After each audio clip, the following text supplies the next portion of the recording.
La commission justice et paix du diocèse de Cabinda dénonce l'attitude d'incitation au détournement de deniers publics de la province de la Lomami par un député provincial. Ces derniers exerceraient une pression sur le chef d'antenne de la direction générale de recettes de Mweneditu, à qui il demande une somme exorbitante chaque mois. Évariste Kingombe Kikshiko est responsable de la section de droits de l'homme de la commission justice et paix diocèse de Cabinda au micro de Sylvain Fizé-Moukadi.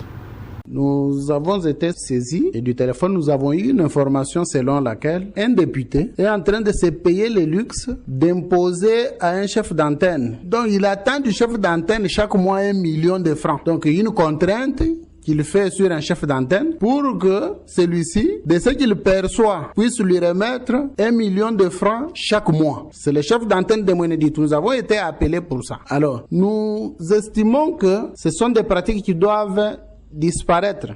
Ce député doit se sentir, si réellement il a posé cet acte, qu'il se sente déjà recadré et qu'il se mette calme. Ce sont des choses que nous dénonçons parce que ça fait mal de trouver qu'un député puisse facilement se détourner de ses missions régaliennes pour aller commencer à chercher à occasionner des détournements. Donc, tous, comme députés, que ceux qui recourent à des pratiques comme ça pour appauvrir la population, c'est le moment qu'ils s'arrêtent. Nous attendons voir les cahiers de charges être exécutés, notamment encore un recrutement à la DG.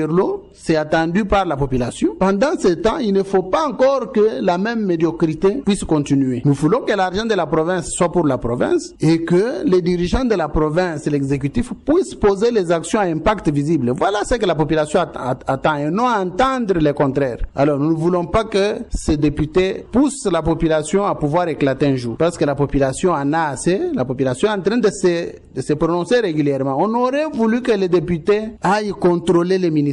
On aurait quand même entendu du député les édits et non le contraire. Donc, s'ils se sentent interpellés, nous demandons au chef d'antenne de travailler calmement, sans qu'il ait peur de quoi que ce soit, qu'il ait cette garantie-là, qu'il travaille, qu'il fasse son travail dans un état de morale bien réconforté. Et que nous tirons aussi de ça le fait que ce sont des tentatives de violation des droits de l'homme qui sont dedans, qui ne sont pas à négliger. Parce que les députés menacent d'influencer les décideurs à pouvoir chasser ce chef d'antenne.